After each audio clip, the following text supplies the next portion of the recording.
Hi, and welcome to Classical Stuff You Should Know, a podcast about classical books, classical education, old things, and three old guys. Well, we're not that old. One old guy. Oh, ouch. My name... Happy recent birthday. Yeah, thanks. My name is Graham Donaldson, and I am with my partners in classicism, AJ Hannenberg. Right here. And Thomas Magby. Hello. And Thomas, Yeah. I feel like corrupting the youth. Okay, cool. I feel like, Is this a turn of attitude for you, or were you no, always in that place? I feel like, you know what, I want to ruin their, they want to go off and become like lawyers and doctors and Yes. politicians. I think that's not the good life. Yeah. I want them to live as vagrants. Wow. As philosophing vagrants. Yeah, living in pots. Yeah. In a van down by the down river. by the river. Yeah. These are things I like to hear from high school teachers. So Exactly. That's great. I'm really happy to hear that. Sabotage their progeny so yours can succeed. That's right. No, I tagline think and that up is down and old man yells at clouds. No, anyway. I want to hear more about what you think. Yeah, today we're talking about this. Graham is getting at that we're talking about Socrates. Kind of. We're talking about a play hit called... piece. We're talking about a hit piece against Socrates called The Clouds by Aristophanes. So I guess we've talked about Socrates before. I don't think we've done any of Aristophanes' plays before. Y'all know anything about this Aristophanes fellow? He's a playwright, Yep. comedian. Yep. Didn't like Socrates. Did not like Socrates. And his play, The Clouds, is kind of like, well, it was actually admitted as evidence during Yeah. Socrates' trial, at least according to Plato's Apology. Yeah. And in it, Aristophanes is portraying this character who is like kind of an idiot and wants to corrupt the youth. Yeah. And does it through, and so he's I guess maybe Aristophanes thinks I don't know if he's writing satire, but he's definitely contra Socrates. He thinks that the endeavor, the task that Socrates is doing with his Socratic investigation is ultimately bad for society. Yes. And so he writes this play Yeah. to poke fun at him. Us being a classical education podcast, we probably have taken Socrates aside. I know when which one of y'all did Plato, where we talked about, wasn't the Apology? It was Euthyphro, wasn't it? It was Euthyphro, yeah. And talking about these accusations against Socrates. Like in general, we're going to take Socrates' side on the, in most things, I'd say. But even in that episode, there was like part of, I think it was you, maybe, where there's part of you was like, people got a point about this Socrates guy. That's I've had in my mind that sketch, the Are We the Baddies sketch of like, because Exactly. like Socrates' whole project is to get people to like question essentially everything in their lives. And the thing, what Graham was referencing is this accusation of corrupting the youth is because you have these kind of upwardly mobile people who are supposed to go off and be doctors and lawyers who meet Socrates. Or politicians like running Athens. Yes, which is, you need some of those people to do that. And he would kind of get them off of that path, right? Like they suddenly want to become philosophers instead and sit around and ask big, important questions, but not run the city. You send all your money, sending your kid to like Yale or Harvard, his first year philosophy class, he comes home, communist. And so like, like the charges made against Socrates are, I think the part of that episode was to say trumped up, right? They were, he was redirecting people to not pursue those projects that they were going after before. Mm-hmm. It's probably, potentially overstated, or I think isn't one of the points that they didn't actually want Socrates to be killed. They wanted him to pay a fine, essentially. Yep. And then it's Socrates who basically calls their bluff and is like, if there's a problem with me, I'm gonna die for it. They said, "Hey Socrates, what should your punishment be?" And Socrates says, "You should give me free food for life." And that was what he asked. That was what his punishment should be. And then he said, "Well, I'll pay a fine, but I suggest a $2 or something like that." Yeah, he's like, it should be like proportional to my income, which is nothing. Which is nothing. So, and then that he ticked off enough people that they can, they sentenced him to death. Yeah. And then you made reference to this, but this play is pointed to as one of the reasons for Socrates being put to death. I can get that section from. This is from the Apology written by Plato. I'm just going to read this section that's relevant here. I will begin at the beginning and ask what the accusation is which has given rise to the slander of me and which has encouraged Meletus to proceed against me. What do the slanderers say? They shall be my prosecutors, and I will sum up their words in an affidavit. Socrates is an evildoer and a curious person who searches into things under the earth and in heaven, and he makes the worse appear the better cause, and he teaches the aforesaid doctrine to others. That is the nature of the accusation, and that is what you have seen yourselves in the comedy of Aristophanes, who has introduced a man whom he calls Socrates, going about and saying that he can walk in the air, and talking a deal of nonsense concerning matters of which I do not pretend to know either much or little. Not that I mean to say anything disparaging of anyone who's a student of natural philosophy. So, how is this portrayal of Socrates coming about that he's teaching up is down and down is up? This play by Aristophanes. Called The Clouds. And a lot of people only knew Socrates because of the caricature in Aristophanes' play. Yep. So that's exactly. So I guess we'll just kind of go through this. I think we always say that we don't think our episodes are going to last an hour, but this will probably be a shorter one. The play's not very long, and if you find any of this interesting, just take an hour and you can go read this for yourself. It's really not that long. Part of what's interesting in the statement of its influence, Plato pointing to it as a reason that people know what Socrates is like, is that the Clouds was not incredibly popular when it first came out. It didn't win the festival that it was submitted to. So it didn't get this incredible reaction right away, but it's something that kind of over time stuck around, and the charges against Socrates aren't still for a number of years after the play comes out. So maybe not influential necessarily when it first comes out, but something that kind of grows in popularity over time. All right, and I plan on butchering every name in this cast, so I apologize in advance. What kicks off the plays is there's this man named Strepsiades, and he is an older fellow who he has a son. The son's name is Phidippides, and Strepsiades is in debt. He's in debt to a number of people, and he needs to find a way to get out of debt to these people. And so he's considering his options. What can he do? He married kind of an upwardly mobile woman who maybe has some connections. Not sure he can really go down that path. He's gotten into all this debt because his son is really into horse racing, so maybe there's something he can work out there. But he doesn't really want to sell anything or wouldn't be able to recover enough money. And so he's trying to think through his options of what will make him a lot of money or what will get him out of having to pay his debts.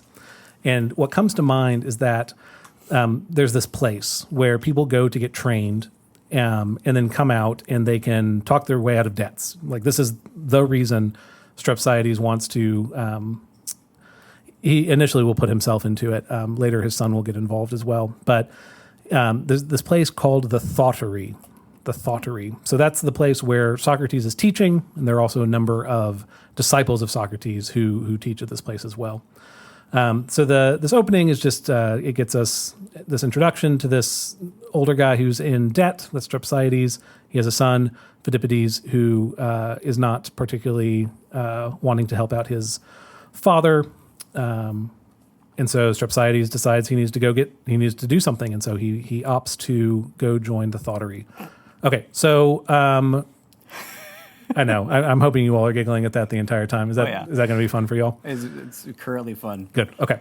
I look forward to saying thought the entire time. Is that what's okay? Good. Wonderful. So people trying to those hoplites over there. Yeah, exactly. Yeah, those hoplites. Yeah.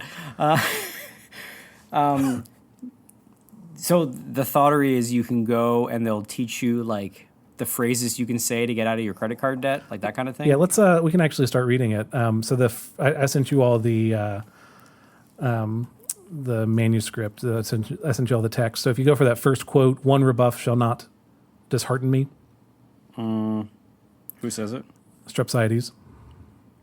So Graham is going to be reading this from his phone, so we're going to see. I said I can go get my copy in my classroom. Yeah, but it'll be a different translation. I emailed it to you. Well, you want to read from two different translations as we go? So we're reading from Strepsiades at one rebuff? Yes. F. I can't do this very well. One rebuff. Would you like to read from my computer? Who am I going to be? Let's have Am I a disciple? Graham is going to be Strepsiades and AJ is going to be a disciple. Cool. All right. And we'll go for a little while. All right. So I'm Strepsiades. I should forewarn that there may be instances of language that you need to change the word of. So change it to a less offensive term. I will do no such thing. You can say whatever words you'd like to, but Okay. one thing I'd like to. Yeah, we'll get through like these comedies. They got some raunch to them. So let's start. And this is fine to read online because it's well into public domain. Yeah, we're reading from I think. If the estate of Aristophanes comes after us. Yeah, they can go after us. Well, sometimes the translation is still in. Has someone gotten mad at us for any of our previous readings?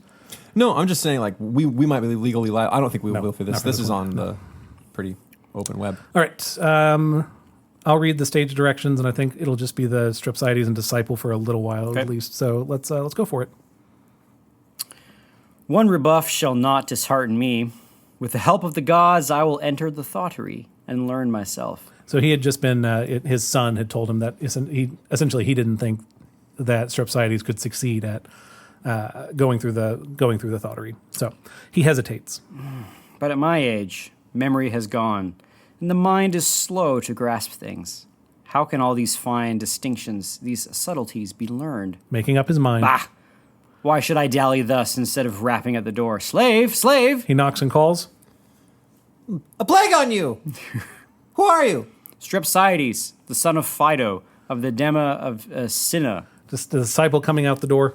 You are nothing but an ignorant and illiterate fellow to let fly at the door with such kicks. You have brought on a miscarriage of an idea. Pardon me, please, for I live far away from here in the country. But tell me, what was the idea that miscarried? I may not tell it to any but a disciple. Then tell me without fear, for I have come to study among you. Very well then, but reflect that these are mysteries. Lately, a flea bit Chaerephon on the brow, and then from there sprang onto the head of Socrates. Socrates asked Chaerephon, how many times the length of its legs does a flea jump?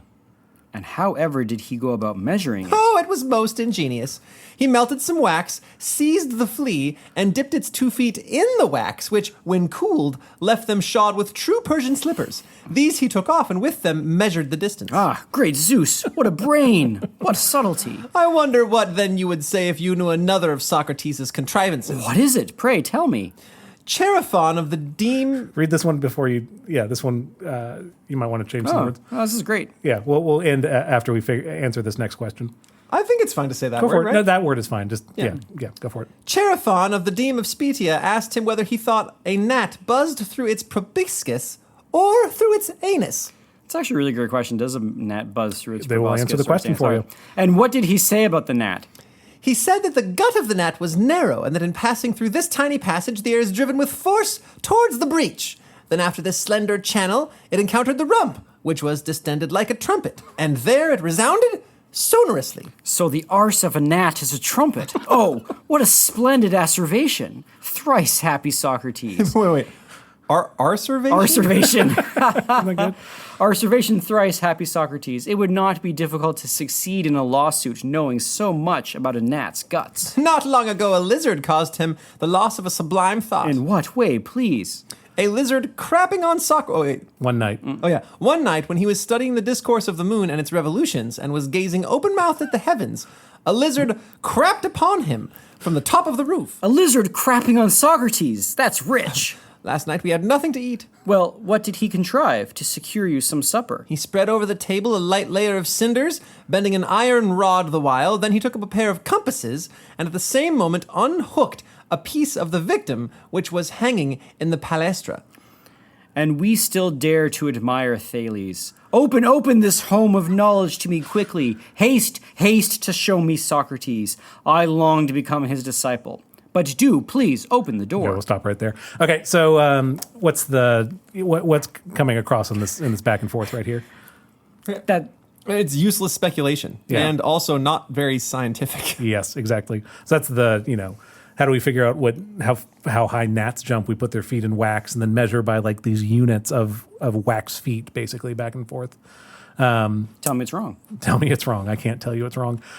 I think the point is that last part where it's, I'm going to win every lawsuit I go into because I know that the gnat's butt is a trumpet, right? Like that.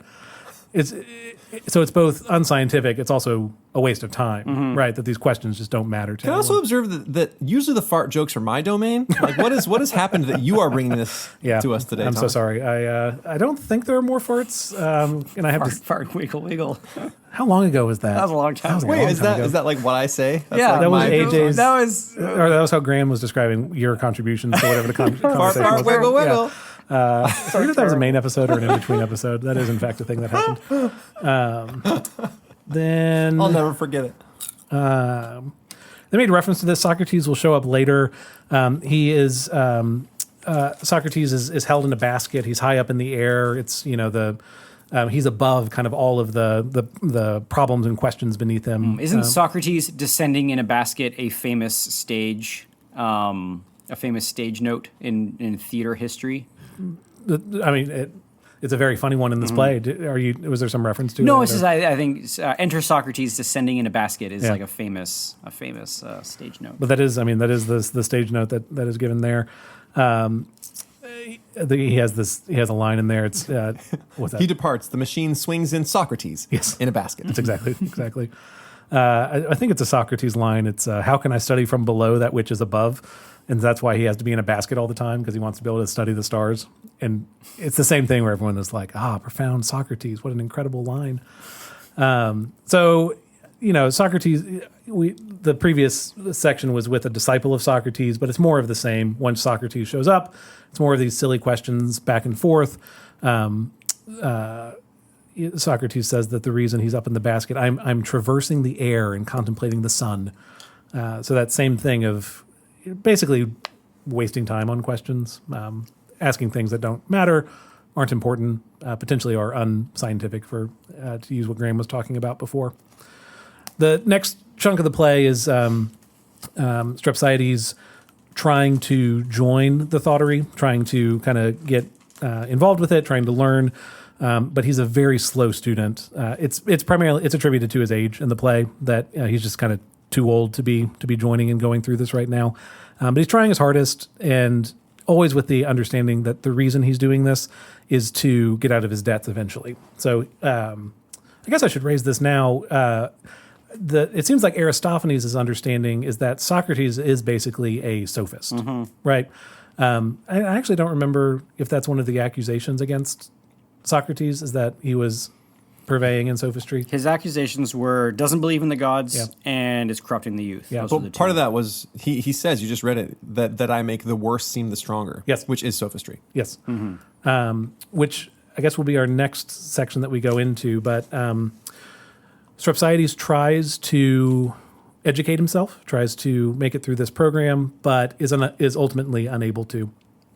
He implores his son to go into the thoughterry, to join with Socrates to be educated in sophistry. Pheidippides is not super keen on doing this. He doesn't really want to. Because he likes horse racing. Yes, He's just like a good old Greek kid. yeah. They do have all these funny things where it's like he's too healthy looking to be a philosopher. Like he's going to leave with pale skin and his teeth are going to fall out if he becomes a philosopher because he's never going to go outside ever again. So he's going to be super unhealthy. But ultimately, Strepsiades is kind of able to encourage his son to show up to the academy, to begin to enter. But the question becomes, what is his son going to be taught as a part of the school? And so that's the second quote. If you see it there, the character speaking is unjust discourse, if you want to look for that. So the way this works is that Strepsiades kind of gives up. He says his son is going to take his place and instead join the school. And then the question Socrates raises is, well, what should we teach your kid once he's here? Should we teach him just discourse, or should we teach him unjust discourse? In the translation that I read first before doing this open translation that we're reading from, it was the better argument and the worse argument are the names for these two different groups. So Socrates says, the just and unjust discourse themselves shall instruct him. I shall leave you. Got it. And in the other translation I'm working with, it says that Socrates takes one of these sides. In this translation, it says that he takes the unjust discourse side. So it's the same actor who plays Socrates then becomes the unjust discourse. It's not clear. I don't think that says that here, but just to say that it's another one of those things that this becomes the kind of public portrayal of Socrates, is that he's the purveyor of this unjust discourse. We might just we'll do probably a shorter section of this just to get a feel for it, and then we'll skip to that second quote that I had there before. So Socrates says, the just and unjust discourse themselves shall instruct him, I shall leave you. Strepsiades says, but forget it not, he must always be able to confound the truth. So again, Strepsiades wants to get out of his debts. That's what this is all about. Okay. Just discourse will be Graham, obviously, and then unjust discourse will, of course, be AJ. So Wait, so Strepsiades wants to learn how to do unjust discourse because Correct. he needs to be able to get out of his debts? he actually entered into debts and needs to find a way out of them. He thinks that rhetoric is his way to do it. So he has to earn the unjust. Okay, got it. Yes, but we're going to get this fight between the two discourses, right? So I'm the just discourse. You are the just Obviously. discourse. And then It's AJ, the sensible choice. You said it after I said it. Okay, so just discourse, let's go back and forth a little bit. So, just and unjust discourse come out. They are quarreling violently. Correct. All right. Thank Come here. Shameless as you may be, will you dare to show your face to the spectators? Take me where you will. I seek a throng so that I may the better annihilate you. Annihilate me. Do you forget who you are? I am reasoning. Yes, the weaker reasoning. But I triumph over you, who claim to be the stronger. By what cunning shrifts, pray, By the invention of new maxims. which are received with favor by these fools? He points to the audience. Say rather, by these wise men. I'm going to destroy you mercilessly How, pray? Let us see you do it. by saying what is true. I shall retort and shall very soon have the better of you. First, maintain that justice has no existence. Has no existence. No existence? Why, where is it? It's with the gods. How then, if justice exists, was Zeus not put to death for having put his father in chains? Ah, this is enough to turn my stomach a basin quick. You are an old driveler and stupid withal. And you a degenerate and shameless fellow. What sweet An expressions. impious buffoon. You crown me with roses and with lilies. a parricide. Why, you shower gold upon me. Formerly it was a hailstorm of blows. I deck myself with your abuse. What impudence. What tomfoolery? It is because of you that the youth no longer attend the schools. The Athenians will soon recognize what lessons you teach those who are fools enough to believe you. You are overwhelmed with wretchedness. And you prosper. Yet you were poor when you said, I am the Mysian Telephus, and used to suffer your wallet with maxims of Pendentalus to nibble at. Oh, the beautiful wisdom of which you are now boasting. Madman! But yet matter the city that keeps you, you the corrupter of its youth. It is not you who will teach this young man. You are as old and out of date as Cronus. Nay, it will certainly be I, if he does not wish to be lost, and to practice verbosity only.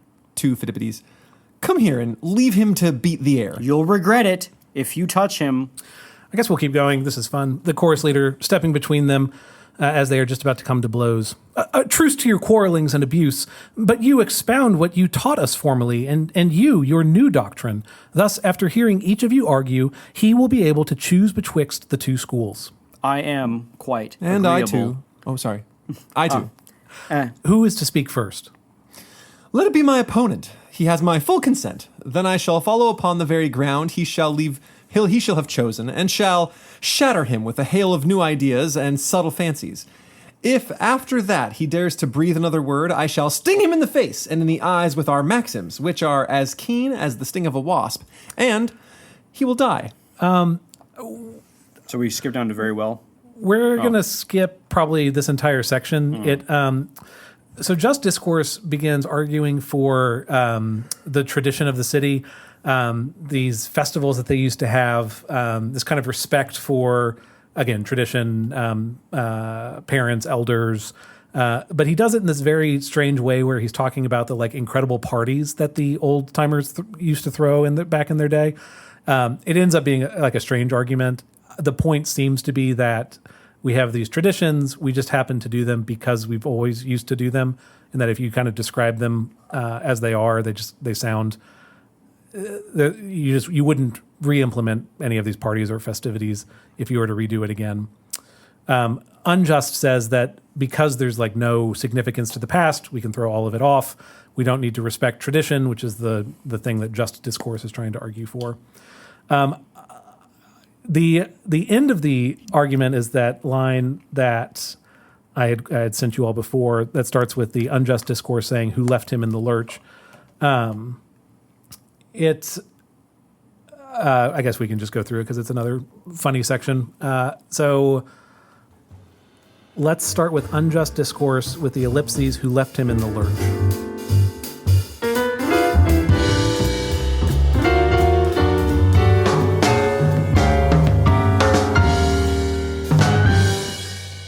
So the only point of bringing this stuff up is that like This is delightful. it's very funny. It's much is raunchy the wrong term? It's pretty No, it's raunchy. raunchy. Okay, it's much raunchier than like when I think of like what is like what's an old play like, or what's a classic like. This is not my Getting a radish up the Patukas Yeah, isn't exactly. your first go-to. It reminds me of that play where what's that play where the Spartan women decide to withhold? Lysistrata, which is also by Aristophanes. It's by the same guy. Oh, so he's Yeah. like full of sexy time, Yes. scandalous plays. Yes, All right. that's exactly right. So that's just discourse is like you are.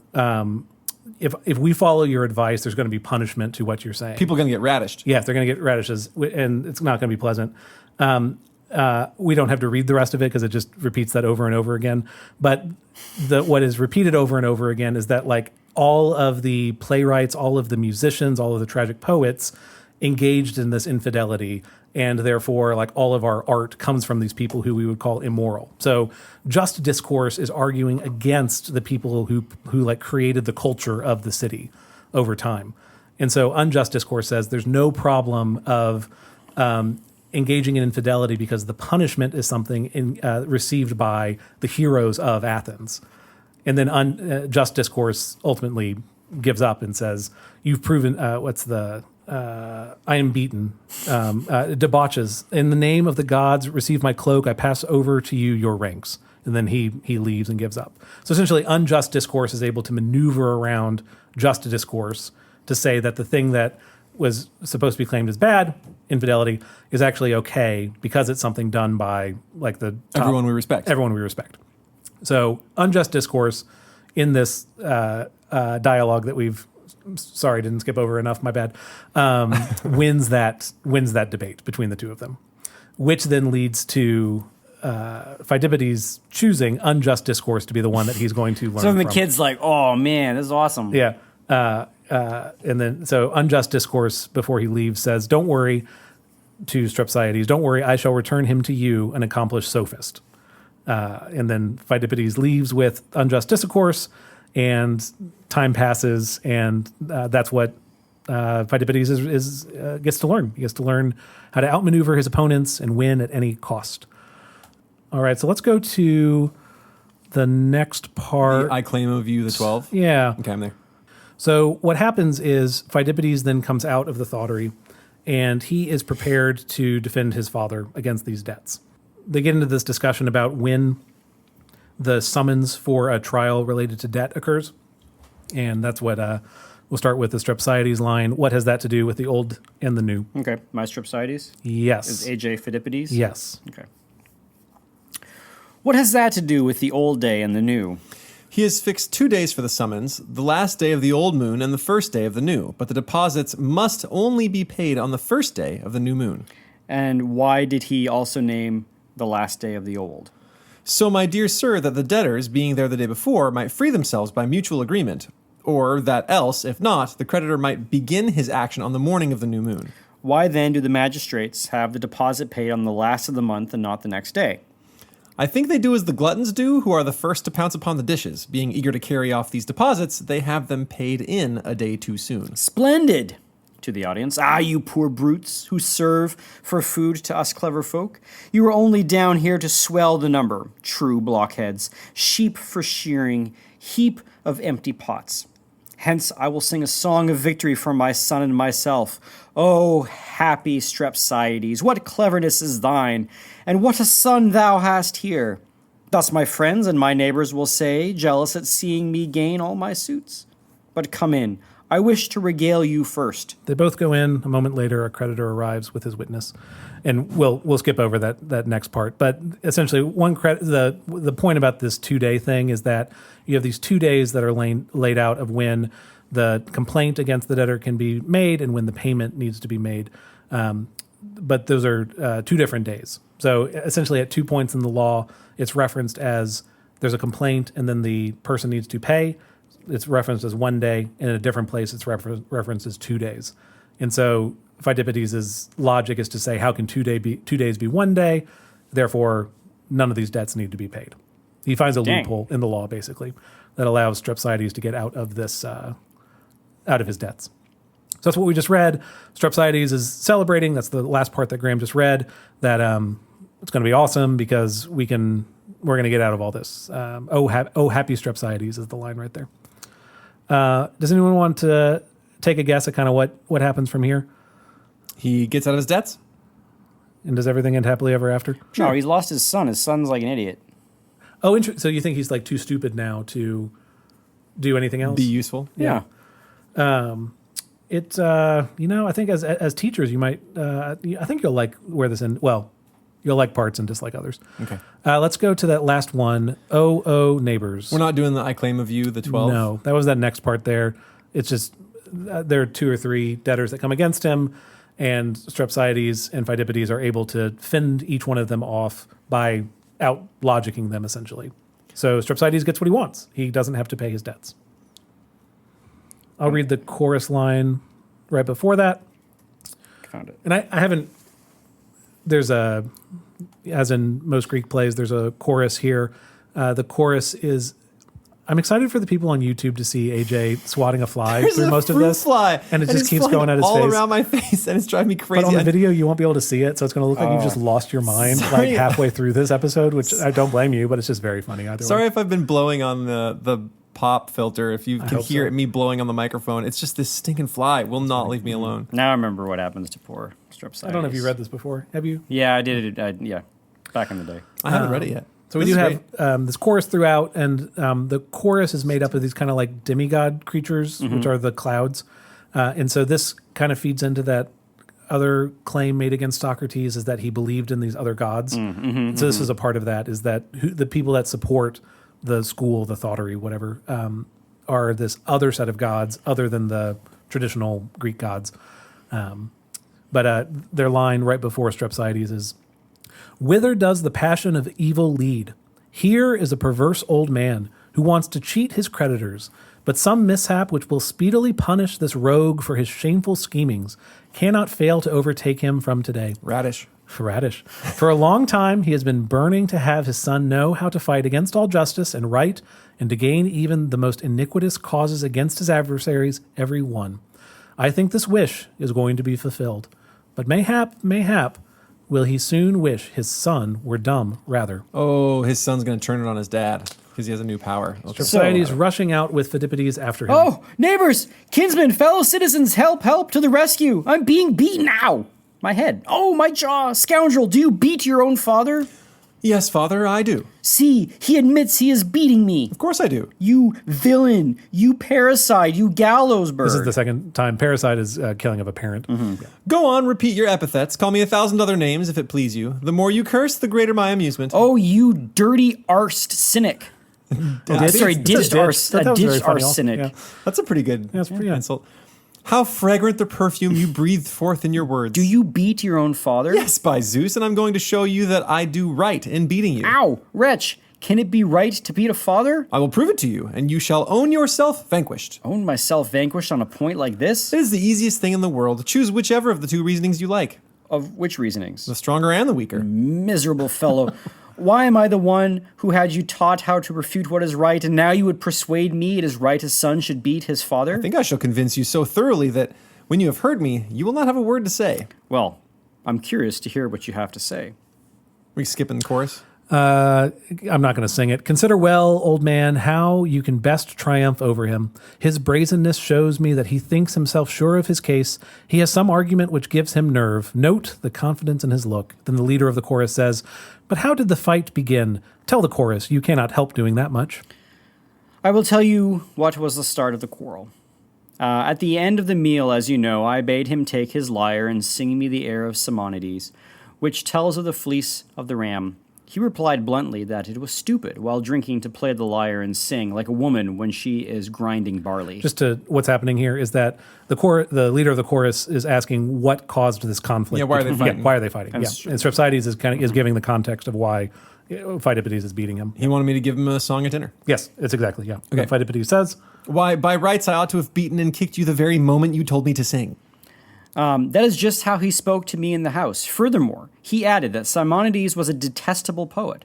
However, I mastered myself and for a while said nothing. Then I said to him, at least take a myrtle branch and recite a passage from Aeschylus to me. For my own part, he at once replied, I look upon Aeschylus as the first of poets, for his verses roll superbly. They're nothing but incoherence, bombast, and turgidity. Yet still I smothered my wrath and said, then recite one of the famous pieces from the modern poets. Then he commenced a piece in which Euripides shows, oh horror, a brother who violates his own uterine sister. Then I could no longer restrain myself and attacked him with the most injurious abuse. Naturally, he retorted. Hard words were hurled on both sides, and finally he sprang at me, broke my bones, bore me to the earth, strangled, and started killing me. I was right. What? Not praise Euripides, the greatest of our poets? so the Strepsiades had asked for this kind of old-timey poem, and Pheidippides' response is to say it's trash, and he doesn't want to recite it and doesn't want to sing it. So he recites the new raunchy stuff. Yes, it's exactly what happens. And so then, which is Pheidippides' point of why not praise Euripides. Strepsiades, if you want to. He, the greatest of our poets. He, the greatest of our poets? Ah, if I but dared to speak, but the blows would rain upon me harder than ever. Undoubtedly, and rightly so. Rightly. Oh, what impudence. To me, who brought you up? When you could hardly lisp, I guessed what you wanted. If you said, brr, brr, well, I brought you your milk. If you asked for ma'am, I gave you bread. Let's actually stop because there's a weird part later on in that section. But like the point Strepsiades will make is that he gives. I don't want to read that. Isn't that weird? Okay. You read all this other stuff and you won't read that one. Well, I'm finally reading ahead and whatever. Strepsiades is like meeting every need of Pheidippides, and that Pheidippides kind of owes him as a result of that. But the whole point is Pheidippides will respond and push back on every one of these claims. I'll start scooching toward the end of it, just since we're getting there. The question then is what happens next? I'm trying to get to the part where it happens. I'll try and find the exact section, but essentially Strepsiades sees that he's going to lose this debate with Pheidippides, who is now better trained and better able to articulate why beating his father is okay. There's a part where Pheidippides gets his father to admit that, like as a son, Strepsiades would hit his kid, and that now that they're adults, that then makes it okay for the son to attack the father. It opened with Pheidippides offering to give the stronger or the weaker argument, so he gives a few different reasons for why the beating was permitted. Strepsiades then at the end is just beside himself of not knowing what to do. Strepsiades has a section that starts, "Oh, exclamation, what madness." Maybe searching what madness will get you there faster. I just saw the part. Is it where he goes to... I don't want to spoil anything. Okay. So it's the very end of it if you're there. This is Strepsiades' response to Pheidippides. Do you want to start with it? Oh, what madness. I had lost my reason when I threw over the gods through Socrates' seductive phrases. And I turned to the statue of Hermes. Oh, good Hermes, do not destroy me in your wrath. Forgive me. Their babbling had driven me crazy. Be my counselor. Shall I pursue them at law, or shall I? Order and I obey. You are right. No lawsuit. But up, let us burn down the home of those partners. Here, Xanthias, here, take a ladder. Come forth and arm yourself with an axe. Now mount upon the thottery. Demolish the roof. If you love your master, and may the house fall in upon them. Ho! Bring me a blazing torch. There is more than one of them, arch impostors as they are, on whom I am determined to have vengeance. It's going to be the disciples from within. Oh! Whoa! Come, torch, do your duty. Burst into full flame. What are you up to? What am I up to? Why? I am entering upon a subtle argument with the beams of this house. From within. Hello, who's burning down our house? The man whose cloak you have appropriated. You are killing us! That is just exactly what I hope, unless my axe plays me false or I fall and break my neck. Socrates appearing at the window. Want me to be that too? Yeah, of course. Hi, you fellow on the roof. What are you doing up there? Mocking Socrates' manner. I'm traversing the air and contemplating the sun. Woe is upon me.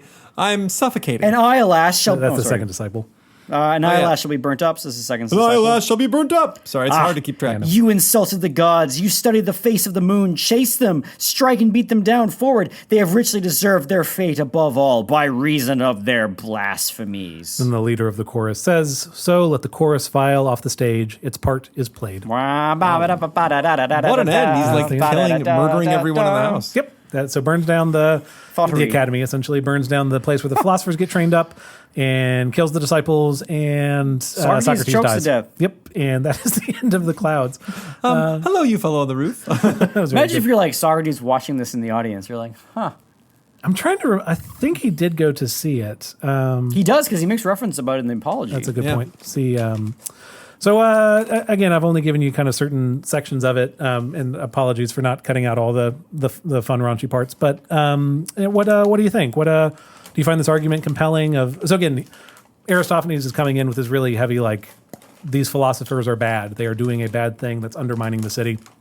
Do you find any of this compelling? Is it just all slander? What do you make of it? I mean, obviously, what Aristophanes is saying is like turning it into an absurd thing. But he does have a point in saying that Socrates does have a knack of grinding peoples to a halt with indecision because they can't come to like precise definitions about virtue or where justice comes from and that kind of thing. So I can imagine that if you are talking to somebody who talked to Socrates and was convinced by Socrates, your vision of Socrates would be somebody who is like turning, actually, upperly mobile, well-meaning kids into like, insufferable first-year philosophy student youth. And so then this is the eternal debate about like, is Socrates good for the city or bad for the city? Well, if we're to take his primary disciple Plato as an example, Plato had some pretty weird ideas about how a city should be run. It's true. Right? Kids in common and like rigged sexual lottery and lying to all the military and no sad dirges, no plays, no like all the music was in major key and sung for marches and take the kids out and let them see violence, get them used to it. Yeah. Like all kinds of crazy stuff. And But if you go to like, if you try to get to the basics of of what we think is Socrates' thought, that perpetual question asking to try to get to the very heart of the issue and to try to get like real, like, do the gods love it because it's just, or is it just because the gods love it? Like that's the quintessential Socratic question. I think some of these questions are worthwhile, but with only the Socratic method, this is why we try to balance Socratic method with mythos, right? You can question, you can chip away at a question until you really have nothing left. But at some point, you have to be able to point to the good and say, that's clearly good. Like, I know what it is. Yeah. That's it. And I'm not going to, Yeah. Which Socrates thinks that he is doing, right? Wasn't that also a part of your episode? Is that Socrates thinks... There is a good that is not chipped away at. Yeah, at least so in Socrates' defense, at some point he does have to ascribe that there is sort of like a foundational starting point. If you wanted to call it the mythos. Like there is some kind of objective good that you can start with. So he's not completely relativist. Socrates isn't just totally 100% dialectic until nothing is left, and asking questions until everything is gone. yeah, he offers things. But the things that he offers, he has to offer as a priori things, as like, as things that you posit because they're before experience, sort of a priori. which Aristophanes doesn't. Aristophanes just thinks that Socrates is playing like just linguistic games. And that, I guess the time it's just all wasted time, right? And that, I guess the counterpoint is that Socrates is doing something good for these kind of upwardly mobile people, that they would lead these lives. Maybe there's like they wouldn't be totally fulfilled. They wouldn't be answering important questions. He's kind of saving them from that, right? Whereas Aristophanes would look at that and say they're throwing their lives away essentially to follow after this. Yeah, it's like Socrates is in many ways sort of is trying to like awaken the conscience in the youth, that they're not just like mindlessly going about their lives if they don't have solid reasons for doing what they're doing. But by awakening the conscience in youth, you're also like opening them up to being like to radically changing the course of their lives based on the decision that they're making right now because their conscience was shaken in, goodness and vice and all that kind of stuff. So I don't know. I always come back. I land on. I don't really know how to think about Socrates. Is he like this real? Is he this sort of helpful paragon, or is he kind of like, ugh, you're just annoying? Yeah, probably both, right? I thought you all would find interesting also that kind of moral education piece at the end of Clouds of that as Phidippides is taught to kind of undermine the morality of like honoring your debts, he then also is undermining essentially everything that's taught him. Yeah, and then he beats his dad. Yeah, beats his dad. We didn't read this part. He threatens to beat his mother, and then that's what leads to Strepsiades burning down the thoughterary of like this entire endeavor is bankrupt. I don't know if there's more to say there, but just something I thought you all would find interesting. I mean, he's surprised. He was trying to find out a way to get out of his debts. He wanted criminal action. Yeah, and he got it, right? And he got it. Yeah. It's maybe an interesting part of it that there's like a complicity of the parent in this, right? It's not just the kid's fault. So this isn't just the kids these days kind of story, right? Yeah. Like it really So is. the kids these days were built Yes, exactly. by the decisions of the parents these Yes. days. Because even Socrates is closer to the Strepsiades, or the father's age, Strepsiades, than to the son. So anyway, that's the Clouds. I've talked about it for a while, but I just finally there's your episode. It's good. It's funny. You got to be, the translation that I got. What is this? The Focus Classical Library. We could read like actually none of it on the podcast. So the one the open source one or whatever it's called that we just read is a much more tame version of this story. So apologies for any of that stuff. Cool. But it's these Greeks. They had funny plays. They have funny plays. I don't know what you want me to say. It still makes me giggle when people think about classicism as this highbrow, high-minded, definitely high vocabulary, nothing smutty place. It's definitely not that. Not at all. So you should don't let your parents know you're reading Aristophanes, that these dirty books. Yeah. Anyway, this has been Classical Stuff You Should Know with Graham, Thomas, and AJ. Hopefully, no youth have been corrupted during the course of this podcast. Yeah, of course not.